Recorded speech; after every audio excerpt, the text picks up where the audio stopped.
CPIM-ന്റെ general secretary ആയിരുന്ന സീതാറാം യെച്ചൂരി മരണപ്പെട്ടതിന് ശേഷം ആ സ്ഥാനത്തേക്ക് മറ്റാരുടെയും പേര് നിലവിൽ സമ്മേളനം നടക്കുന്നതുവരെ നിർദ്ദേശിച്ചിട്ടില്ല. ആക്ടിംഗ് സ്ഥാനത്തേക്ക് നിലവിൽ പോളിറ്റ് ബ്യൂറോ അംഗങ്ങളിൽ പലരും മാറി മാറി വരാറുണ്ടെങ്കിൽ പോലും CPIM ജനറൽ സെക്രട്ടറി സ്ഥാനത്തേക്ക് ഉത്തമനായ ഒരു വ്യക്തിയെ പ്രതിഷ്ഠിക്കാൻ നാളെ ഇതുവരെയായി കഴിഞ്ഞിട്ടില്ല.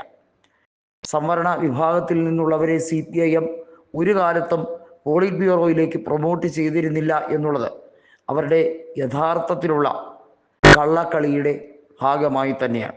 അതായത് അവർ പറയുന്നതും പ്രവർത്തിക്കുന്നതും രണ്ടും രണ്ട് രീതിയിലാണ്. മതേതരത്വവും അതുപോലെ തന്നെ ജാതിക്ക് അതീതമായി എല്ലാവരെയും ഒത്തുകൊണ്ടുപോകുന്നു എന്നൊക്കെ പറയുന്നെങ്കിൽ അവരുടെ ഉള്ളിൽ ചാതുർവർണ്ണയവും അതുപോലെ തന്നെ വർഗീയ വിഭജനവും ഉണ്ട്. അത് BJPയെ പോലെ തന്നെ മറ്റൊരു രീതിയിൽ അവർ പ്രകടമായി 4 വോട്ടിന് വേണ്ടി കാണിക്കാറുണ്ട് എന്നുള്ളത് ശക്തമാണ്.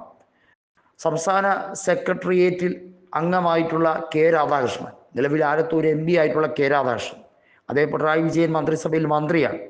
ഏറെ തഴക്കവും പഴക്കവും ചെന്ന അദ്ദേഹത്തിന് വാസ്തവത്തിൽ EK നായനാരുടെ കാലഘട്ടം മുതൽ തന്നെ മന്ത്രിസഭയിൽ ക്യാബിനറ്റ് അംഗമായിരുന്ന K. രാധാകൃഷ്ണനെ പിണറായി വിജയൻ മന്ത്രിസഭയിൽ നല്ല രീതിയിലുള്ള സ്ഥാനക്കയറ്റം നൽകേണ്ടതായിരുന്നു. എങ്കിൽ പോലും അദ്ദേഹത്തിന് പിന്നാക്ക സംവരണം ഉൾപ്പെടെയുള്ള കാര്യങ്ങൾ മാത്രമാണ് നൽകിയത്. കൂടുതൽ വകുപ്പുകളൊന്നും തന്നെ അദ്ദേഹത്തിന് നൽകിയില്ല. ഇതാണ് പിണറായി വിജയൻ്റെയും CPM-ൻ്റെയും ഇരട്ട മുഖം എന്ന് വളരെ വ്യക്തമാണ്. വാസ്തവത്തിൽ പിണറായിയുടെ ഇരട്ടച്ചങ്കല്ല, ഇരട്ട മുഖമാണ് വ്യക്തമാക്കുന്നത്. ദ്വൈമുഖം. കൃത്യമായും ഒരു മുഖം മൂടിയുമായാണ് പിണറായി വിജയൻ നടക്കുന്നത്. ജനങ്ങൾക്കിടയിൽ കൃത്യമായി ആ രീതിയിലുള്ള പ്രവർത്തനം കാണിക്കാൻ പിണറായി വിജയൻ വർഷങ്ങൾക്ക് മുമ്പേ പഠിച്ചു കഴിഞ്ഞു. ആദ്യമായി കൂത്തുപറമ്പിൽ നിന്ന് പിണറായി വിജയൻ 1970-ൽ ജയിക്കുന്നത് പോലും സംയുക്ത BJP CPIM സ്ഥാനാർത്ഥിയായിട്ടാണ്. അന്ന് BJP ഇല്ലെങ്കിലും ജനസംഘമുണ്ട്. അത്തരത്തിലാണ് CPIM-ൻ്റെ എല്ലാ കാലത്തെയും ഡീൽ. അതൊന്നുകൂടി ഊട്ടി ഉറപ്പിക്കുന്ന തരത്തിലേക്കാണ് ഇപ്പോൾ ഓരോ ചുവടും മുന്നോട്ട് വയ്ക്കുന്നത്.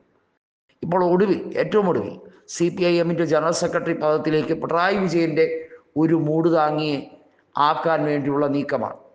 വിജയരാഘവനെയാണ് ഏറ്റവും പ്രധാനമായി നിർദ്ദേശിക്കാൻ വേണ്ടിയുള്ള നീക്കം നടക്കുന്നത്.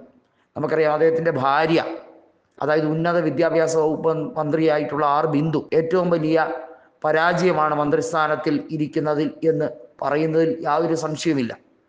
അവരുടെ ചില പ്രസംഗമൊക്കെ കേൾക്കുമ്പോൾ ഒന്നാലോചിക്കണം, അവർ ഒരു ഇംഗ്ലീഷ് അധ്യാപികയായിരുന്ന വ്യക്തി പറയുന്ന ഇംഗ്ലീഷ് കേൾക്കുമ്പോൾ വാസ്തവത്തിൽ ആരായിരുന്നാലും തലയിൽ കൈവച്ച് ചിരിച്ചു പോകും. അത്തരത്തിലാണ് അവരുടെ ഡയലോഗെല്ലാം.